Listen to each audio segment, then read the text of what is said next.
आज बात करते हैं सिबिल स्कोर की। हाँ। ये वो 3 अंकों वाला नंबर है ना, जो कई बार तय करता है कि लोन मिलेगा या नहीं, या क्रेडिट कार्ड हाथ आएगा या नहीं। हाँ, बिल्कुल। हमारे पास कुछ जानकारी है और हम देखेंगे कि भाई ये स्कोर आखिर है क्या, कैसे बनता है, और सबसे जरूरी इसे अच्छा कैसे बना सकते हैं, खासकर उनके लिए जो सोच रहे हैं कि आगे चलकर लोन लेना है या क्रेडिट कार्ड चाहिए। उनके लिए ये बहुत जरूरी है समझना। तो चलिए इसमें थोड़ा गहराई से जाते हैं। बिल्कुल। और देखिए, ये सिबिल स्कोर जो है ये सिर्फ एक नंबर नहीं है। ये असल में आपकी क्रेडिट वर्दीनेस, मतलब आपकी साख का एक आईना है। 300 से 900 के बीच का एक नंबर होता है ये। और बैंकों या जो भी फाइनेंस कंपनियां हैं, उनको ये बताता है कि कोई इंसान उधार चुकाने में कितना भरोसेमंद है। अच्छा। तो ये सीधा सीधा असर डालता है कि लोन मिलेगा कि नहीं, और मिलेगा तो क्या शर्तें होंगी, ब्याज कितना लगेगा, ये सब। ठीक है, तो एकदम शुरू से शुरू करते हैं। ये सिबिल स्कोर है क्या चीज? आपने बताया 300 से 900 के बीच का नंबर है जी। और इसे जारी कौन करता है?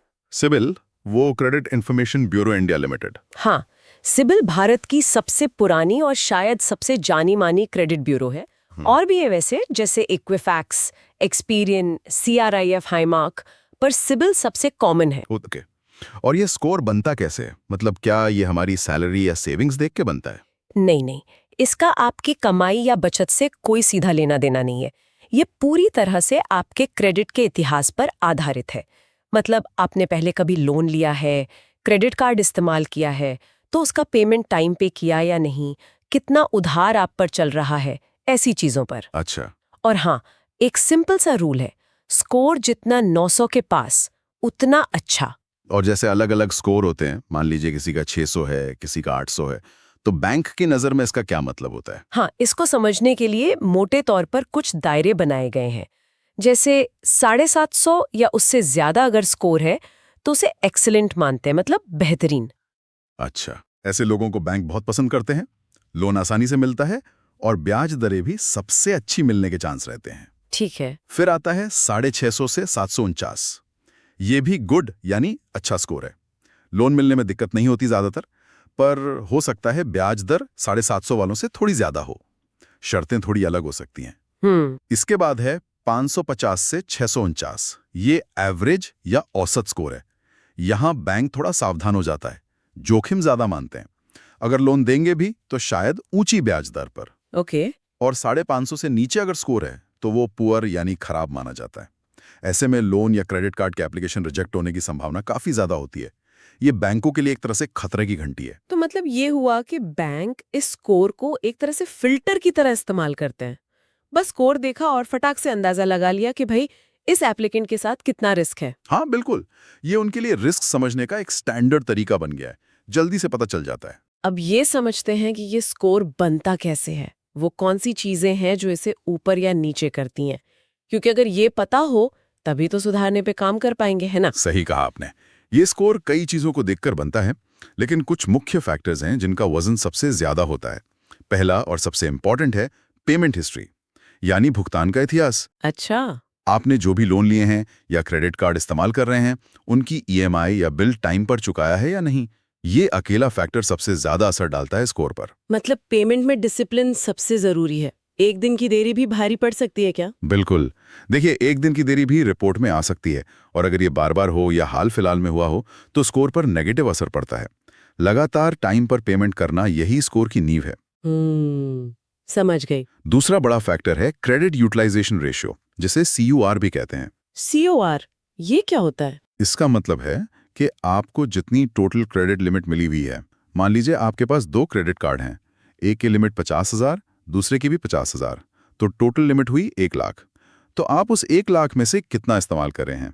अगर आपका टोटल बकाया 70,000 है तो आपका CUR हुआ 70%। अच्छा, तो कितना COR ठीक माना जाता है? क्या कोई परसेंटेज है? हाँ, आमतौर पर एक्सपर्ट्स कहते हैं कि इसे 30% से कम रखना चाहिए। 30% से कम? जी, मतलब 1 लाख की लिमिट पर 30,000 से ज्यादा का बकाया ना हो तो अच्छा है।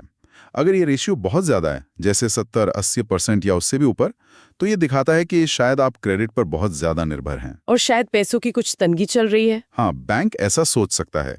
इससे स्कोर कम हो सकता है, तो कोशिश करनी चाहिए कि लिमिट पूरी खत्म ना करें। ठीक है, तीसरा फैक्टर? तीसरा है क्रेडिट मिक्स, यानी आपके पास किस किस तरह के क्रेडिट प्रोडक्ट्स हैं। अच्छा, जैसे जैसे क्या आपके पास सिर्फ क्रेडिट कार्ड या पर्सनल लोन जैसे अनसिक्योर्ड लोन है, या फिर होम लोन, कार लोन जैसे सिक्योर्ड लोन भी हैं? ये सिक्योर्ड और अनसिक्योर्ड में क्या फर्क है, थोड़ा सा बताएंगे? जरूर। देखिए, सिक्योर्ड लोन वो होते हैं जिनके पीछे कोई गारंटी होती है, कोई एसेट गिरवी रखा जाता है। जैसे होम लोन में घर, कार लोन में कार। अगर लोन नहीं चुकाया तो बैंक वो एसेट बेचकर पैसा वसूल सकता है। ओके। अनसिक्योर्ड लोन में ऐसी कोई गारंटी नहीं होती है। जैसे पर्सनल लोन, क्रेडिट कार्ड, ये आपकी इनकम और क्रेडिट हिस्ट्री देखकर दिए जाते हैं। तो अगर आपके पास दोनों तरह के लोन्स का एक अच्छा बैलेंस है, सिक्योर्ड भी, अनसिक्योर्ड भी, तो इसे पॉजिटिव माना जाता है। ये दिखाता है कि आप अलग अलग तरह की फाइनेंशियल जिम्मेदारियां संभाल सकते हैं। अच्छा, तो मतलब यहाँ भी डाइवर्सिटी अच्छी है कि आप अलग अलग तरह के कर्जे मैनेज कर सकते हैं। हाँ, कुछ हद तक। चौथा फैक्टर है हार्ड इंक्वायरीज। हार्ड इंक्वायरीज, ये क्या होता है? जब भी आप किसी लोन या क्रेडिट कार्ड के लिए अप्लाई करते हैं तो बैंक के फाइनेंस कंपनी आपकी क्रेडिट रिपोर्ट निकाल कर देखती है। इस जांच को हार्ड इंक्वायरी कहते हैं। अच्छा। और ये आपकी रिपोर्ट में दर्ज हो जाती है। अरे, तो जैसे कई लोग होते हैं सिर्फ रेट पता करने के लिए या ऑफर्स कंपेयर करने के लिए कई जगह अप्लाई कर देते हैं, उसका भी असर पड़ता है? हाँ, बिल्कुल। अगर आप थोड़ी समय में बहुत सारे लोन या कार्ड के लिए अप्लाई कर देते हैं तो आपकी रिपोर्ट में कई सारी हार्ड इंक्वायरीज दिखेंगी। इससे बैंकों को लग सकता है कि आप क्रेडिट के लिए बहुत उतावले हैं, या शायद आपको कहीं से लोन मिल नहीं रहा, इसलिए आप हर जगह ट्राई कर रहे हैं। ओहो। इससे आपका स्कोर थोड़ा कम हो सकता है। तो सलाह यही है कि सोच समझकर जब वाकई जरूरत हो तभी अप्लाई करें। ये ध्यान रखने वाली बात है। और पांचवा फैक्टर? पांचवा है आपके क्रेडिट इतिहास की लंबाई। मतलब आपका क्रेडिट रिकॉर्ड कितना पुराना है, आपने पहला लोन या क्रेडिट कार्ड कब लिया था।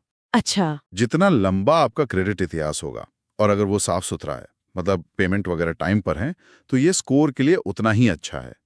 ये दिखाता है कि आप लंबे समय से क्रेडिट को जिम्मेदारी से इस्तेमाल कर रहे हैं।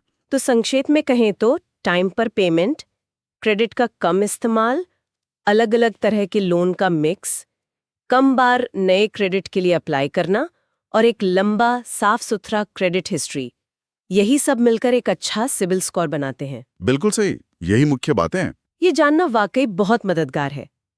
ठीक है, तो अब हमने ये समझ लिया कि स्कोर क्या है और कौन सी बातें उसे ऊपर नीचे करती हैं। अब आते हैं सबसे जरूरी सवाल पर। अगर किसी का स्कोर मान लीजिए कम है या कोई उसे और बेहतर बनाना चाहता है, तो क्या करना चाहिए? मतलब क्या ठोस कदम उठाए जा सकते हैं? हाँ, ये बहुत अहम सवाल है। और अच्छी बात यह है कि स्कोर सुधारा जा सकता है। हाँ, इसमें थोड़ा टाइम और लगातार कोशिश लगती है। और जो कदम है वो सीधे उन्हीं फैक्टर से जुड़े हैं जिनकी हमने अभी बात की। सबसे पहला और सबसे जरूरी, टाइम पर पेमेंट हर बार। वही पेमेंट हिस्ट्री वाला पॉइंट। जी, अपनी सारी ईएमआई, सारे credit card bill due date से पहले भरें। रिमाइंडर लगाइए, ऑटो डेबिट सेट कीजिए, कुछ भी कीजिए, पर पेमेंट मिस मत कीजिए। ये आपके भुगतान इतिहास को सीधा ठीक करेगा। इसमें तो कोई बहाना नहीं चलेगा ना, ये तो एकदम बेसिक है। बिल्कुल, ये बुनियाद है। दूसरा, क्रेडिट यूटिलाइजेशन कम रखें। वो जो COR की बात की थी हमने, हाँ, 30% से कम। कोशिश करें कि 30% से नीचे ले आएं। अगर ज्यादा है तो धीरे धीरे करके अपना क्रेडिट कार्ड का बकाया कम करें। एक और तरीका ये भी हो सकता है कि आप अपने बैंक से बात करके क्रेडिट लिमिट बढ़ाने की रिक्वेस्ट करें, अगर आपकी इनकम वगैरह ठीक है। अच्छा, उससे COR कम हो जाएगा। हाँ, क्योंकि अगर लिमिट बढ़ गई और बकाया उतना ही रहा तो परसेंटेज अपने आप कम हो जाएगा। लेकिन लिमिट बढ़ने का मतलब ये नहीं कि खर्च भी बढ़ा दें। हाँ, ये भी है। मतलब सिर्फ लिमिट बढ़वाना हल नहीं है, खर्च पे कंट्रोल रखना भी जरूरी है। बिल्कुल। तीसरा, सोच समझकर अप्लाई करें। जैसा हमने हार्ड इंक्वायरी पर बात की, जरूरत हो तभी लोन या कार्ड के लिए अप्लाई करें। एक साथ धड़ाधड़ कई जगह एप्लीकेशन ना डालें। पहले रिसर्च करें, अपनी जरूरत देखें, एलिजिबिलिटी चेक करें, फिर जो सबसे सही लगे वहीं अप्लाई करें। ठीक है। चौथा, क्रेडिट मिक्स पर ध्यान दें, लेकिन ये लंबी अवधि की बात है। हाँ, ये रातों रात तो नहीं होगा। नहीं, पर समय के साथ अगर जरूरत पड़े और आप मैनेज कर सकें तो सिक्योर्ड और अनसिक्योर्ड लोन का एक बैलेंस बनाने की सोच सकते हैं।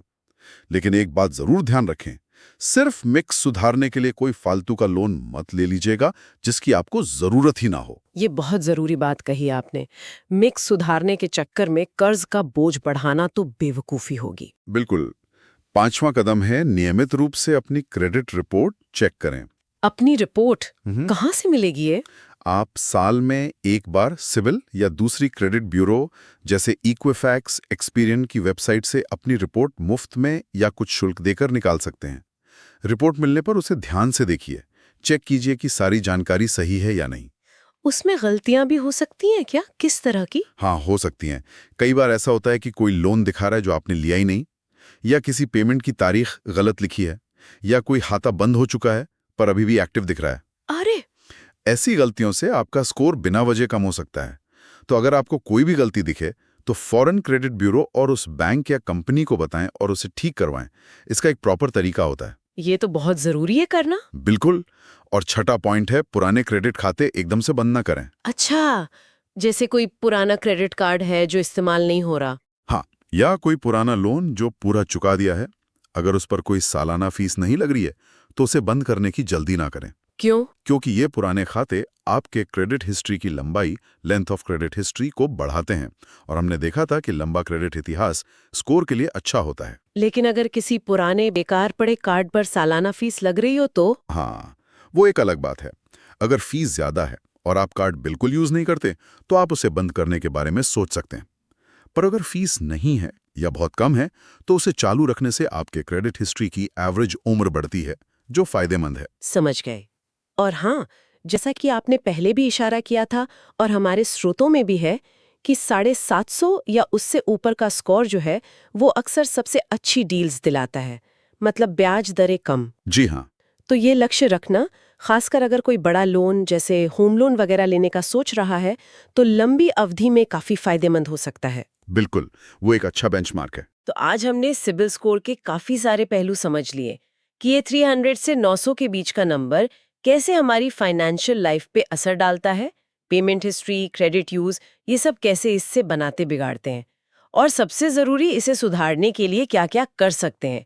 मोटी मोटी बातें यही रहीं: टाइम पर पेमेंट, क्रेडिट लिमिट का कम इस्तेमाल, सोच समझ कर अप्लाई करना और अपनी रिपोर्ट पर नजर रखना। निश्चित रूप से। और ये याद रखना बहुत जरूरी है कि सिबिल स्कोर सिर्फ एक नंबर नहीं है, ये आपकी फाइनेंशियल आदतों, आपके डिसिप्लिन का एक तरह से रिफ्लेक्शन है। एक अच्छा स्कोर न सिर्फ लोन और क्रेडिट कार्ड मिलना आसान बनाता है, बल्कि आपको बेहतर शर्तें, कम ब्याज दरें और भविष्य में ज्यादा फाइनेंशियल मौके भी दे सकता है। ये एक तरह का फाइनेंशियल पासपोर्ट है आपका। बिल्कुल। और चलते चलते अपने श्रोताओं के लिए एक सवाल छोड़ जाते हैं। क्या हमारा फोकस सिर्फ इस स्कोर को किसी तरह से ऊपर ले जाने पर होना चाहिए, या फिर हमें अपनी बुनियादी फाइनेंशियल आदतों को समझने और सुधारने पर ज्यादा ध्यान देना चाहिए कि हम कमाते कैसे हैं, खर्च कैसे करते हैं, बचत कैसे करते हैं, उधार कैसे मैनेज करते हैं? क्योंकि शायद स्कोर तो बस उन आदतों का नतीजा है, और असली सुधार जो लंबे समय तक टिकेगा वो शायद आदतों को बदलने से ही आएगा। इसका असर सिर्फ स्कोर पर नहीं बल्कि हमारी पूरी फाइनेंशियल हेल्थ पर पड़ेगा। इस पर सोचिएगा जरूर।